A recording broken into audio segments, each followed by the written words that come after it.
gaunts. We've seen loads of new lictors. We've seen some fire support. Next up, the last of our Tyranid previews. We have the largest new miniature on its way for Tyranids. Let's take a look at our last one.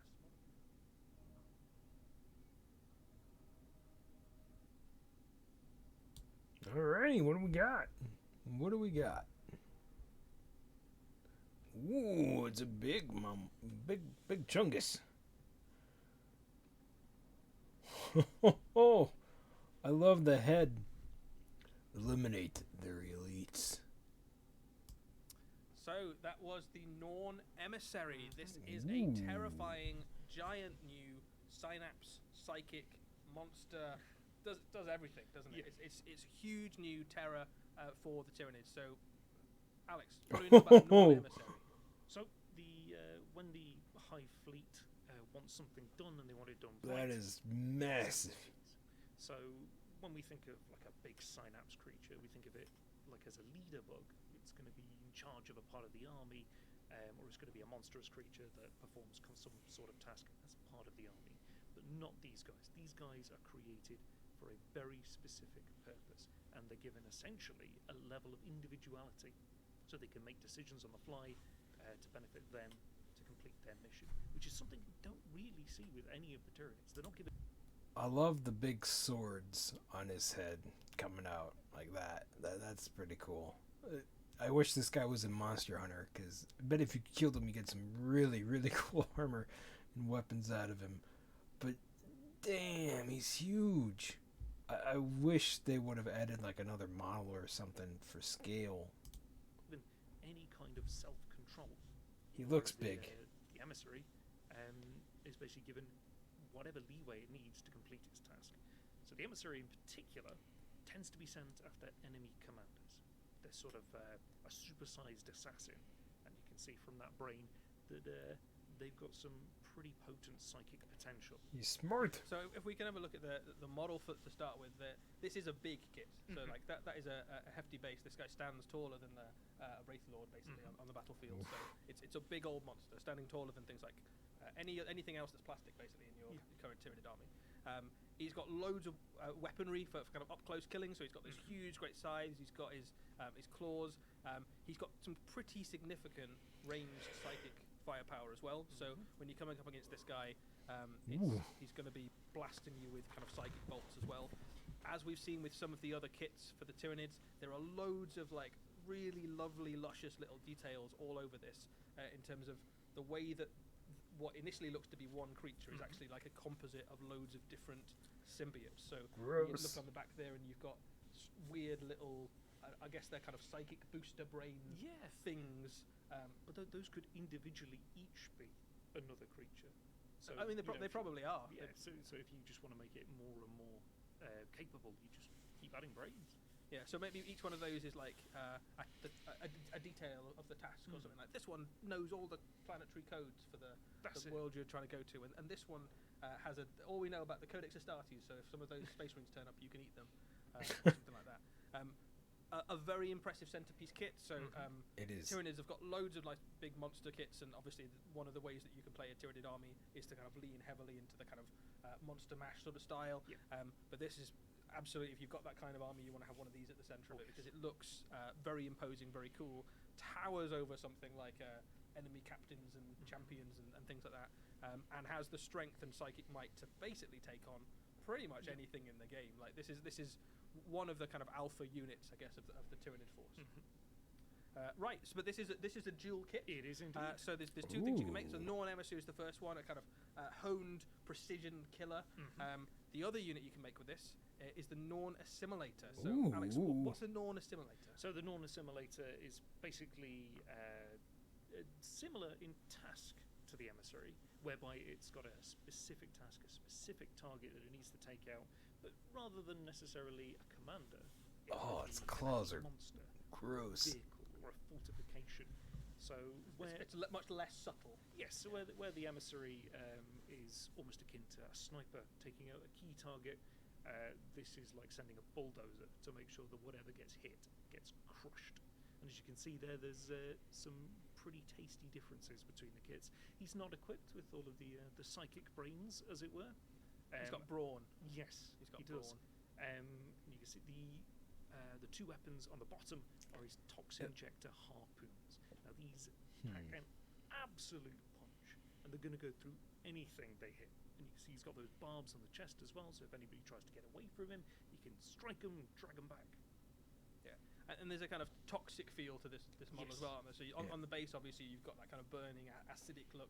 But those harpoons there look like they're kind of primed with poison and things. So while you might send in the Norn Emissary to capture an enemy commander, this guy's not taking prisoners. Oh, no. He is like skewering enemy units and like ripping open bunkers and destroying everything that's inside. So he's just an absolute like battering ram of death. So there you can see we talked about the scale of this guy. So that is a Wraith Lord. Wraith Lords are pretty big. They're about the same height as a Redemptor, I think. In that kind of ballpark. So he's going to look about right, going toe to toe with like the kind of medium walkers. Maybe not quite the same height as something like a knight, but actually the combat output on some of these isn't too far off that kind of ballpark. So you could start to you can threaten pretty much anything in 40k. This guy. But yeah, those toxin injector harpoons, as you can imagine, as a harpoon, can be fired out at range. But simultaneously, you can also use them in combat, and they're, if anything, they're even worse. But one of the big things with both of these kits is I like the other one a lot they better. have a single purpose. So whilst other, Tyranids might be like, take the planet, eat the things.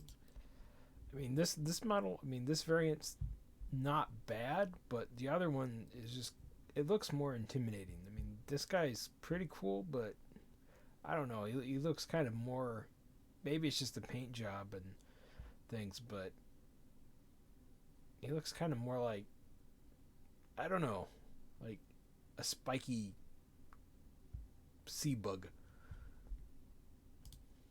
These guys have been told, I just want that commander dead, I want that vehicle dead, and they'll send them after it. And as part of that, they get some special rules to do so. So when they are attacking their target, they'll get some re-rolls, or if they are specifically after an objective, they'll get a bit of a bonus. Yeah, so they've got some play in game, basically. Yes. So if you can either go, there is an enemy unit that I just absolutely want to, I know that if I kill that unit, that the game is going to go favorably for me. You can go, this model is going to kill that unit. Or you can go, this is the objective that the game is going to pivot around.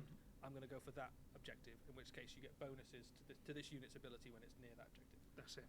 As you said, I think even though he's maybe not quite got the height or the bulk of a knight, given his special rules, if he wants to target a knight, I don't think it's going to last long. There you go.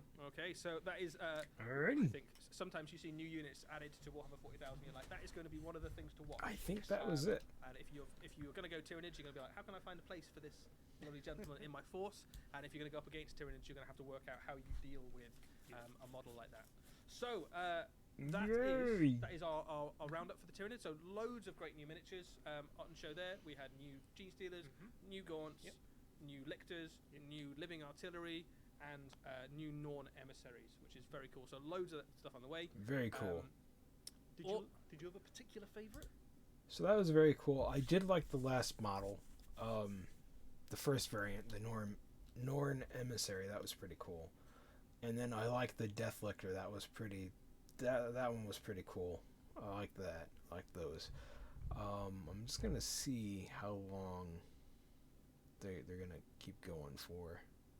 So I think they're going to show off everything one last time, looks like it, and then they may, I don't know, may show another video, I don't know.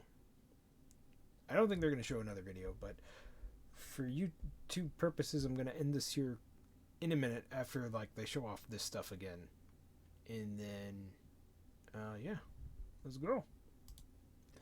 So I like the G-Stealers. Like it's all cool, but I think I've just got a soft spot for G-Stealers. How about yourself, Alex? I think the Neurolictor. I was torn between the Assimilator and the Neurolictor, but there's just something about it. It's that kind of insidious creature that gets behind the lines and causes trouble. It's the same stories you've heard about Lictors for years, and now it's with a bit of psychic might behind it. Very cool. Right, so all of those new Tyranid miniatures are on the way later this year. They all come out alongside the new Codex Tyranids, which we can confirm is the first Codex of the new edition. So if you've got Tyranid Force, You know, paint up your Leviathan army, have fun with that. Plenty more reinforcements on the way. Space Marine players, I know we didn't get to see any new Space Marines today. You know, you can't win them all. Literally can't win them all. But there's plenty new Space Marine miniatures on the way in the not too distant future, so we will still get to see all of those. They'll still get Very released. cool. You just don't get to see them today.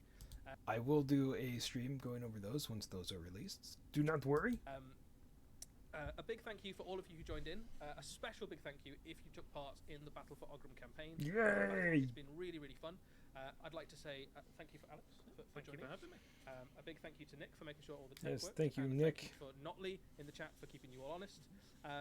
A reminder, if you are thinking of starting either a Tyranid or a Space Marine army, a couple of great box sets out there that you can do it with. Yes, they There is just did the Leviathan starter box, box which you will still be sets. able to find in a few places.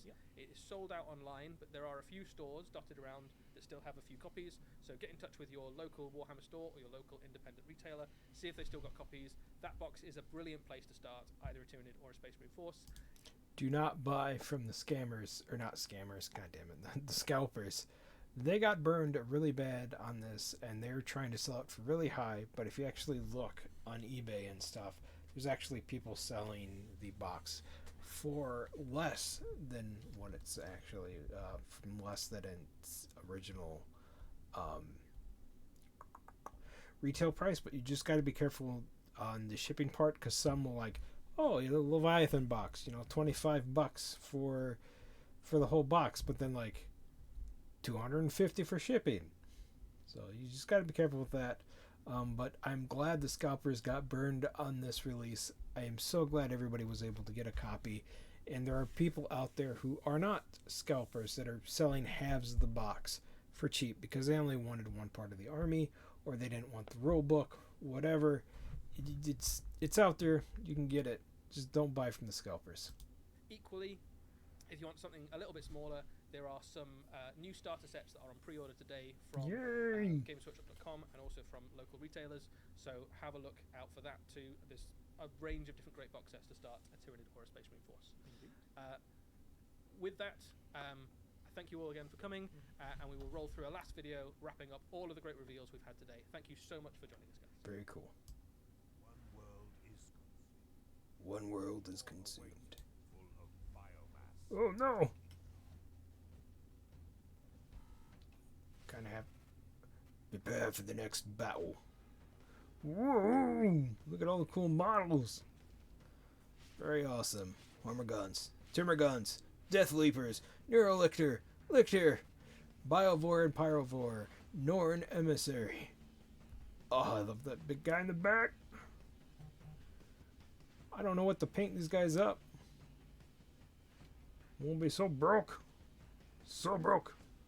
I like the kaiju guy, yeah. Devour the galaxy. Awesome.